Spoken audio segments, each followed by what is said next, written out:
John Cena WWE के इतिहास के बड़े नामों में से एक है, लेकिन एक चीज जो उनके पूरे कैरियर में काफी आम रहा है वो है उनका अजीब अजीब समय पर स्क्रिप्ट से भटकने की आदत। मैचेस के दौरान जॉन सीना को स्क्रिप्ट से अलग जाने की आदत है और कई बार तो उनके एक स्क्रिप्ट किए हुए प्रोमो मटेरियल से अलग जाने में मजा आता है, जिसकी वजह से उनके करियर में काफी मनोरंजक और कभी कभी विवादित पल भी आए हैं। तो जुड़िए हमारे साथ, जहां हम डब्ल्यूडब्ल्यूई के 10 ऐसे समय के बारे में बात करेंगे जब जॉन सीना अपनी स्क्रिप्ट से बिल्कुल अलग चले गए। The 2005 royal rumble. डब्ल्यूडब्ल्यूई का हर वो पल जब रेसलर्स स्क्रिप्ट से अलग जाते हैं वो जानबूझकर नहीं किया जाता, कभी कभी ऐसा गलती से भी हो जाता है। 2005 के रंबल में ऐसा ही कुछ हुआ था जब सीना और बैटिस्टा दोनों ही रंबल मैच के आखिर में थे और उस दौरान स्क्रिप्ट से अलग चले गए। मैच के अंत में बैटिस्टा को जीतने के लिए सीना को टॉप रोप से फेंकना था, लेकिन एक गलती की वजह से दोनों ही रेसलर्स टॉप रोप से गिर गए। ये डब्ल्यूडब्ल्यूई के इतिहास का सबसे बदनाम पल था जो स्क्रिप्ट से अलग हुआ था और इसकी वजह से विंस मैकमैन गुस्से में रिंग तक भी आए थे और ये मैच एक बार फिर कराया गया जिसमें सीना और बैटिस्टा ही आखिरी दो लोग थे।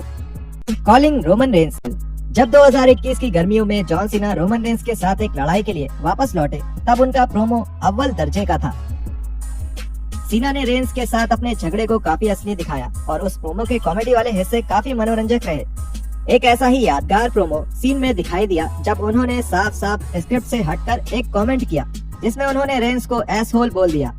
19 जुलाई 2021 के रॉ के एडिशन में ऐसा हुआ था और सीना की इस टिप्पणी पर जनता का रिएक्शन काफी जोरदार था क्योंकि उन्हें पता था कि उन्होंने कुछ ऐसा सुना है जो अलाउड नहीं था। दिसंबर 2008 में डब्ल्यूडब्ल्यूई का पीजी प्रोडक्ट बन जाने के बाद से ही डब्ल्यूडब्ल्यूई में गालियां देने की परमिशन नहीं है और अगर ऐसा होता है तो वो पूरी तरह से स्क्रिप्ट में लिखा होता है और डब्ल्यूडब्ल्यूई टैलेंट्स कुछ गिनी चुनी गालियों का ही इस्तेमाल कर सकते हैं जिन्हें डब्ल्यूडब्ल्यूई ज्यादा अपमानजनक नहीं मानता क्योंकि वो स्पॉन्सर्स के साथ किसी मुसीबत में नहीं फंसना चाहते।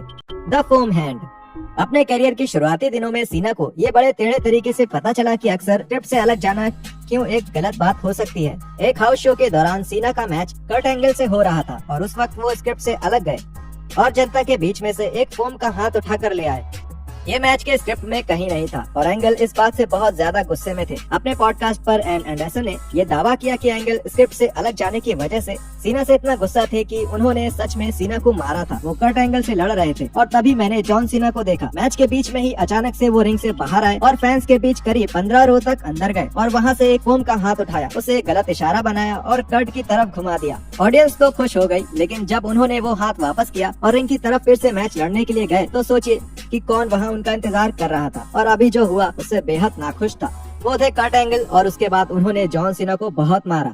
ये काफी बचकाना था, ये एक बेवकूफी का काम था मैच के उस मोड़ पर। Number 7, helping the Miz. WrestleMania 27 के मेन इवेंट में John Cena versus the Miz के मैच में सबसे मशहूर पल था जब जॉन सीना ने मिज को बैरिकेड के ऊपर से गिराया। हालांकि देखने में ये काफी बेहतरीन लगा, लेकिन इस मूव के दौरान मिज का सर कंक्रीट में लगा और उनको एक गंभीर चोट भी आई। मिज को कोई अंदाजा नहीं था कि वो कहाँ हैं और क्या कर रहे हैं, जिस वजह से सीना को सब अपने हाथों में लेना पड़ा। उनको मैच की उस तेज गति जिस पर मैच को तय किया गया था उससे हटना पड़ा और उन्हें ध्यान से और धीरे धीरे मिज को मैच के आखिरी पलों में सब बताना और समझाना पड़ा। हालांकि एक बार देखने पर तो नहीं, लेकिन इस मैच को दूसरी बार देखने पर यह साफ दिखा है कि कैसे सीना पूरी स्क्रिप्ट से अलग जाकर मिज की मदद करते हैं मैच को बिल्कुल वैसे ही खत्म करने में जैसे तय हुआ था। खासकर जब सीना मिज को एक एटीट्यूड एडजस्टमेंट के लिए उठा रहे थे तब उन्होंने ये काफी ध्यान से और आराम से किया था। इसके साथ ही जब उन्होंने मिज को टॉप रोप पर रखा तो उनकी सुरक्षा का ध्यान रखते हुए मिज का सर पकड़ा हुआ था। ये सीना के करियर के सबसे प्रोफेशनल पलों में से।